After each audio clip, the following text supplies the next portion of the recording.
When the Titanic went down in 1912, a nearby ship came to its rescue. Ironically, a tragedy befell that same ship just 6 years later. So, what happened to the Carpathia? You'll find out as we explore 5 events that happened today in history.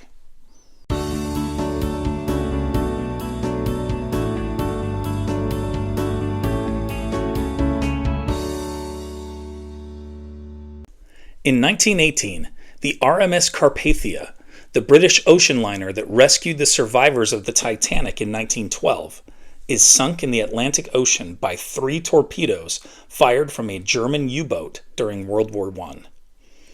When the Titanic sent out its distress call back in 1912, the Carpathia riskily traveled at top speed through those same iceberg-laden waters to reach her. 705 people owed their lives to the Carpathia's efforts. So what happens to the 223 people on board the Carpathia when she goes down in 1918? Amazingly, only 5 of them are killed, with the other 218 successfully boarding the Life's 11 undamaged lifeboats. They are subsequently transported to safety. In 1717, German composer George Friedrich Handel's Water Music premieres, performed by 50 musicians on a barge on London's Thames River as Britain's King George I and other aristocrats sail nearby on his royal barge.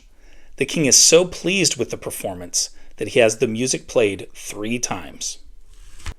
In 1955, Disneyland, a $17 million theme park in Anaheim, California, opens its gates to the public for the first time.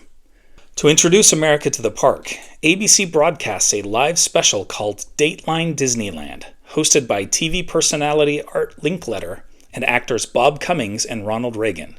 Yes, that Ronald Reagan, years before he makes the transition from entertainer to politician. But all does not go according to plan on Disneyland's opening day. Counterfeit tickets lead to unexpectedly large crowds. The park runs out of food and drinks. It is a very hot day, and some people's shoes actually get stuck in the freshly laid asphalt. Despite its first day hiccups, Disneyland transforms the amusement park industry. In 2014, a Malaysia Airlines flight from Amsterdam, Netherlands to Kuala Lumpur, Malaysia, is shot down over eastern Ukraine, killing all 298 people on board. Most of the victims are Dutch. This occurs just 5 months after Russia's invasion of the Crimean Peninsula, so tensions are high in the region. Evidence indicates that the passenger plane is hit by a Russian missile, likely fired by pro-Russian separatists, but Russia denies any responsibility for the incident. In 2020, civil rights leader and U.S. Representative John Lewis dies of pancreatic cancer in Atlanta, Georgia at age 80. He played an important role in the 1960 Nashville sit-ins, the 1961 Freedom Rides, and the 1963 March on Washington. Lewis, along with Hosea Williams, also led the first attempt to march from Selma to Montgomery via the Edmund Pettus Bridge. It has come to be known as Bloody Sunday. The footage and photos shock the nation. Lewis is elected to Congress in 1986. He served 17 terms. In a wild coincidence, fellow civil rights leader C.T. Vivian dies at age 93 on the same day, July 17, 2020, in the same city, Atlanta, Georgia. Vivian, like Lewis, played a major role in the Nashville sit-ins and was a close friend of MLK. Which of these events did you find most interesting? Let me know in the comments.